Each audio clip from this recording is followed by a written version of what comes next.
Hola a todos, somos Juan Pablo Parra, Fernando Ábalos e Isabela Corpus. Y hoy les vamos a hablar acerca de las redes generativas adversariales o como su acrónimo lo indica, las GANs. El objetivo de este artículo y en general de las redes mencionadas es poder estimar un modelo generativo a través de un juego no cooperativo. La metodología del artículo presenta a dos modelos entrenados simultáneamente, los cuales toman los roles de generador y discriminador. El objetivo del modelo entonces es que el generador pueda engañar al modelo discriminador y que los datasets que creen a partir de una nube de puntos aleatorios, el modelo discriminador no pueda distinguir cuáles han sido generados por el modelo generador y cuáles vienen originalmente del dataset. Ok, entonces hablando respecto a la función de utilidad, los autores plantearon una función en valor del discriminador y el generador. Lo que se busca es que en conjunto se minimice la expresión respecto al generador y se maximice la expresión respecto al discriminador, de tal modo que se prioricen o penalicen las siguientes características.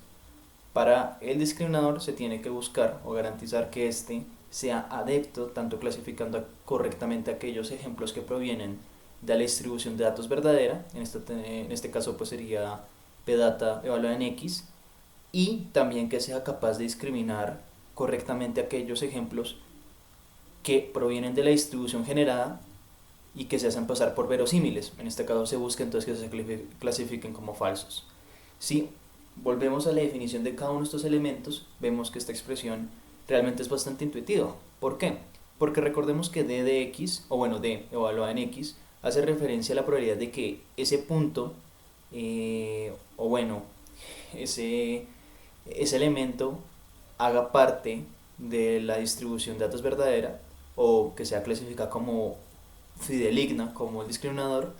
Y por otro lado tenemos g de z, que corresponde a la probabilidad de que ese ejemplo se genere. O bueno, perdón, que corresponde al objeto como tal, que la función g, es decir, el generador, mapea a un elemento de los conjuntos de los datos verdaderos. ¿Por qué hay valores esperados y logaritmos en esta expresión? Bueno, en primer lugar, debemos recordar que en el contexto de redes neuronales y machine learning existe una métrica llamada entropía cruzada que se utiliza para evaluar el rendimiento de las herramientas que se utilizan. En este caso estamos utilizando clasificadores y generadores. La entropía cruzada en últimas lo que mide es cuál es la divergencia entre dos distribuciones.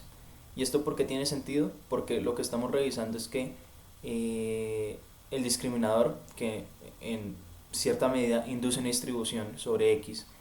y la distribución de datos verdaderos, que también está sobre X, sean lo más similares posibles. Y también buscamos lo mismo, pero para la distribución de ruido.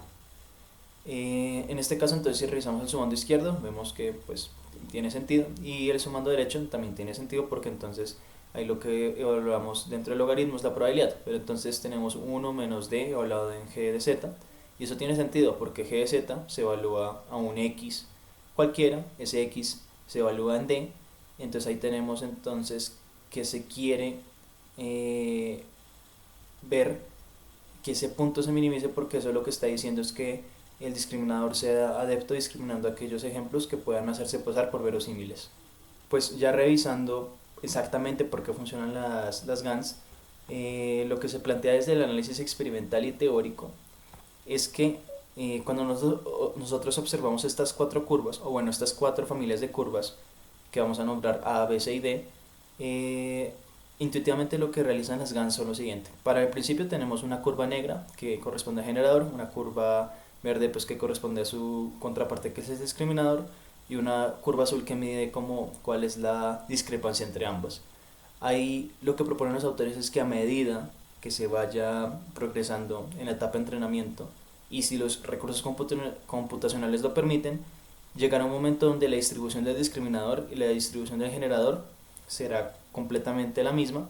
y la curva azul, que hace referencia como cuál es la discrepancia entre ambas, pues será constante, porque pues realmente si son iguales la discrepancia pues será constante. En este caso asumimos que es cero, y esa es toda la idea, que a través de un juego no cooperativo min-max se puede aprender una distribución con un nivel arbitrario de complejidad siempre y cuando las capacidades computacionales lo permitan. Como podemos observar en las imágenes que nos presenta el artículo, originalmente los modelos, como ya se había dicho, inician con una nube aleatoria de puntos y a través de las iteraciones y a través de la recompensa del juego min-max entre el modelo generador y el modelo discriminador, el modelo generador es capaz de lograr imágenes imperceptibles para el modelo discriminador. Y por lo tanto, como vemos en estas tres imágenes, es bastante bueno el resultado y se podría comparar con otros modelos generativos de imágenes,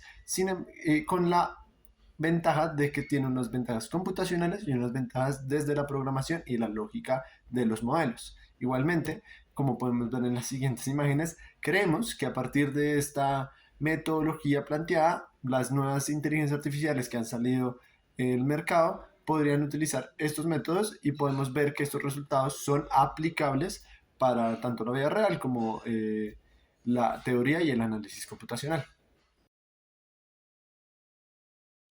En cuanto a críticas, estas redes generativas adversariales tienen una extensión natural vía la generación condicional de imágenes.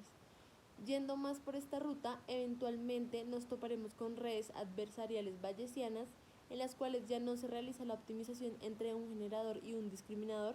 sino entre familias continuas de generadores y discriminadores parametrizados por rangos de hiperparámetros. Cabe decir que en esos planteamientos la pertinencia de la teoría de juegos es más bien difusa. Desde otro punto de vista más fundamental, se han realizado críticas a la fidelidad y adhesión de las GANs a los principios de teoría de juegos. Por ejemplo, el artículo original menciona que las GANs se ven inmiscuidas en un juego de suma cero, pero una simple inspección de las funciones de utilidad permite revelar que realmente no es así. También se ha insinuado que la descripción de las GANs como juegos es engañosa, porque propiamente entendidos, los actores del supuesto juego no realizan mejores respuestas a las acciones del adversario, además de que su competitividad está dada solo por la relación matemática de sus funciones de utilidad a optimizar y no porque haya un conflicto de acciones genuino. La función de utilidad es simplemente un artificio para guiar las redes neuronales a través de ciertos caminos en el espacio de optimización. Las GANs tienen unas contrapartes bayesianas que son mucho más elaboradas y refinadas, y la idea de estas consiste en aprender un conjunto o una familia de discriminadores y generadores en contraposición a solo aprender un generador y un discriminador. Lo que induce esto es que entonces se aprenda deseablemente distribuciones multimodales enriquecidas y lo suficientemente diversas como para poder realizar tareas generativas de manera mucho más eficiente. Recordando que las redes neuronales en general, todos los modelos de Machine Learning están parametrizados por un conjunto que llamaremos teta, ya sea para tanto de generador y discriminador, tenemos que tomar en cuenta que entonces el comportamiento de una red neuronal está dado tanto por sus hiperparámetros como por el vector de ruido, al menos para el contexto de las GANs, en las ecuaciones. Entonces la primera ecuación lo que nos está diciendo es que en este caso lo que estamos hablando es que la probabilidad de que se observe un conjunto de hiperparámetros para un generador dado un vector de ruido y los hiperparámetros del discriminador es proporcional a la multiplicatoria de una función que es bastante parecida a lo que ya habíamos visto antes. En este caso estamos haciendo una multiplicatoria sobre d evaluado en algo que tiene que ver con g. No vamos a entrar en detalle acerca de qué significa cada cosa, pero en últimas esto lo que está diciendo es que entonces por cada punto o por cada observación esa probabilidad de observar un generador dado el vector de ruido y el discriminador es proporcional a qué tan alto es esa función d evaluada en algo que está relacionado con g multiplicado pues por otra probabilidad condicional, pero lo que significa que está en paréntesis es que entonces la probabilidad del generador siempre va a ser proporcional a ese número de evaluado en g, y ese de evaluado en g va a ser alto si y solo si g genera conjuntos o bueno genera vectores cuyo d es alto. Entonces ahí ya trasladando las palabras más castizas simplemente se está evaluando que el generador sea competente o pues la familia de generadores sea competente. Abajo tenemos otra expresión también muy parecida a lo que ya se había visto en las redes bayesianas, perdón, en las redes generativas normales, que simplemente que el discriminador sea tanto bueno clasificando ejemplos verdaderos como discriminando aquellos que fueron generados y que pues son verosímiles.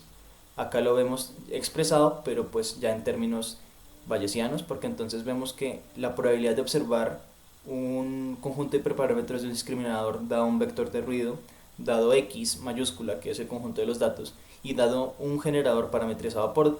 θ, va a ser proporcional a pues bueno, una multiplicatoria de una función evaluada en d y una multiplicatoria de 1 menos d también evaluada en g. Ahí pues esto adquiere la misma connotación que lo que vimos antes. La multiplicatoria izquierda simplemente verifica que el discriminador clasifique correctamente aquellos ejemplos del dar a ser verdadero, y lo de la derecha simplemente verifica que discrimine bien aquellos que son generados.